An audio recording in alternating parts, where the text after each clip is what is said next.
ये है वक्त मीडिया।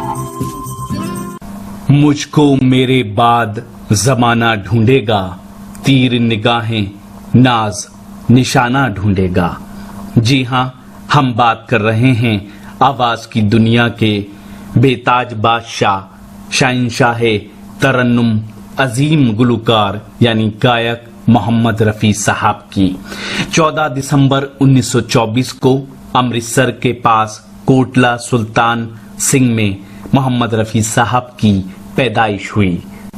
बात 30 जुलाई 1980 की है, जब फिल्म आसपास के नगमे शाम क्यों उदास है ए दोस्त मुकम्मल करने के बाद रफी साहब ने संगीतकार लक्ष्मीकांत प्यारेलाल से कहा, क्या मैं जा सकता हूं? जिसे सुनकर वो हैरान हो गए, क्योंकि इससे पहले रफी साहब ने उनसे कभी इस तरह इजाजत नहीं मांगी थी। अगले दिन 31 जुलाई 1980 को उन्हें दिल का दौरा पड़ा और वो इस दुनिया से रुखसत हो गए। जिस दिन रफी साहब का इंतकाल हुआ वो जुमे का दिन था, रमजान का महीना था और मुंबई में तेज बारिश हो रही थी और लगभग 10,000 लोग जनाजे में शामिल थे। रफी साहब बचपन में अपने बड़े भाई की नाई की दुकान पर गुनगुनाते रहते थे। एक दिन एक फकीर मांगता हुआ गाता हुआ वहां से निकला तो रफी साहब ने उसकी नकल की तो फकीर ने दुआ दी कि एक दिन तू बहुत बड़ा गायक बनेगा। रफी साहब के बचपन का नाम फीकू था।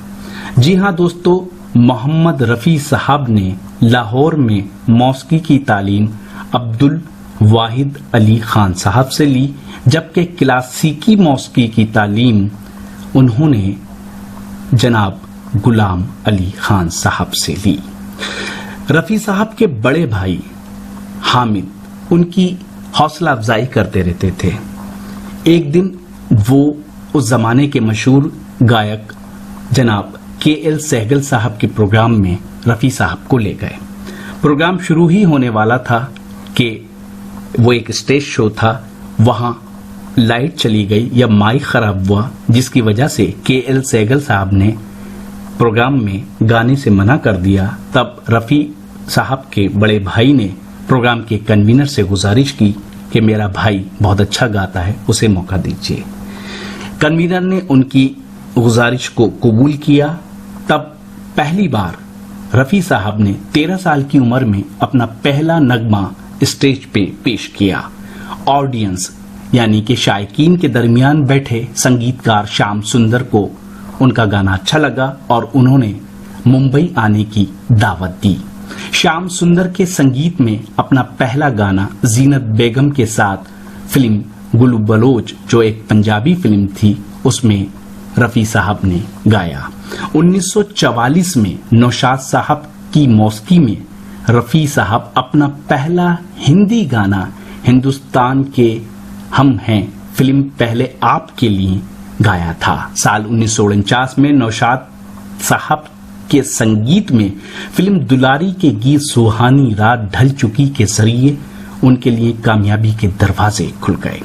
दिलीप कुमार हों, देवानंद हों, शमी कपूर हों, शशि कपूर हों, राजेंद्र कुमार, राजकुमार जैसे नामवर हीरो की आवाज कहे जाने वाले रफी साहब अपने तवील कैरियर में तकरीबन 700 फिल्मों के लिए 26,000 से भी ज्यादा गीत गाए हैं।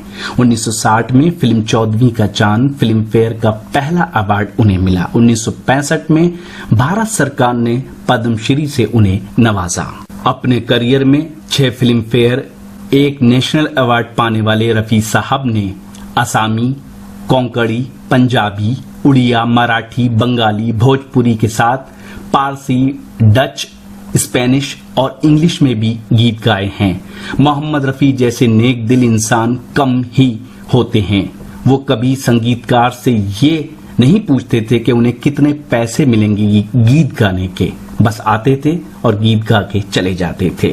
कहा यह जाता है कि कुछ कलाकारों के लिए तो उन्होंने फ्री में गीत गाए हैं या सिर्फ 1 रुपया लेके भी गीत गाया है।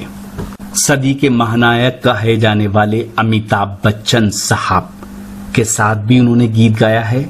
उस जमाने के मशहूर गायक, जी हाँ, अपने चिलबले अंदाज के लिए मशहूर किशोर कुमार साहब भी उनके गाने के आशिक थे। जी हाँ, किशोर कुमार की कई फिल्में ऐसी हैं जिसमें खुद रफी साहब ने अपनी आवाज दी है, क्योंकि किशोर दा ने कहा था कि रफी भाई ये गीत तो आप ही गा सकते हो, हमारी बस की बात नहीं। मोहम्मद रफी साहब ने हज भी किया और उनके बारे में कहा जाता है कि उनकी 2 बीवियां थीं। एक बीवी पार्टीशन के टाइम पाकिस्तान चली गई, लेकिन वो अपने मुल्क से प्यार करते थे, इसलिए वो हिंदुस्तान में ही रहे। दूसरी बीवी से जब उन्होंने शादी की तो आखिरी सांस तक उस रिश्ते को निभाया। दोस्तों, वो गरीबों की मदद करते थे।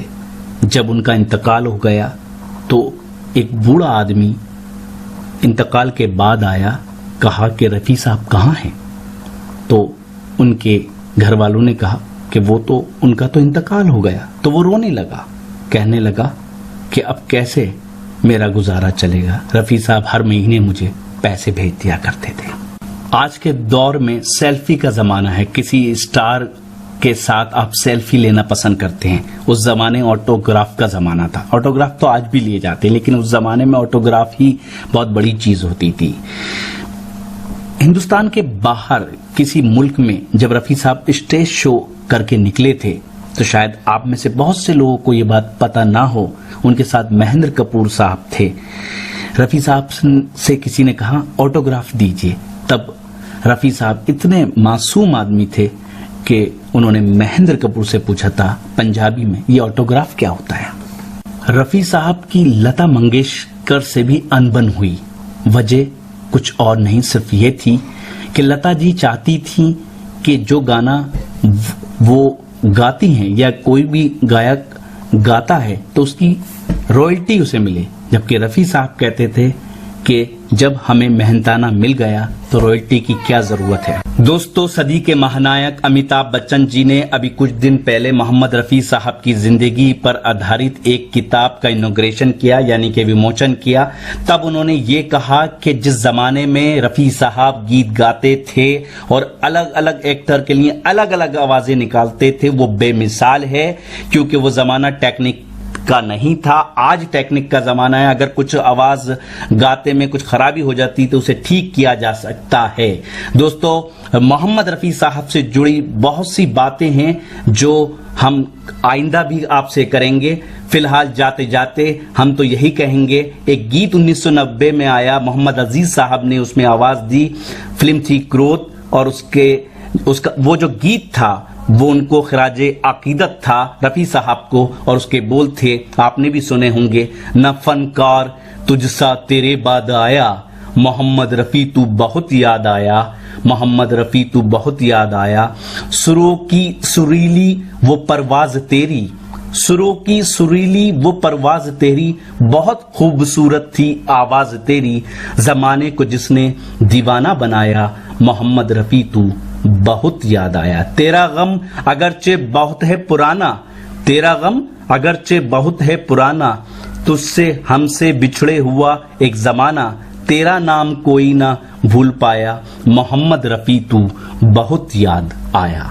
इजाजत दीजिए। दोस्तों, वक्त मीडिया की तरफ से महान गायक मोहम्मद रफी साहब को खराजे अकीदत था ये वीडियो। अगर पसंद आया हो तो लाइक और शेयर कर सकते हैं।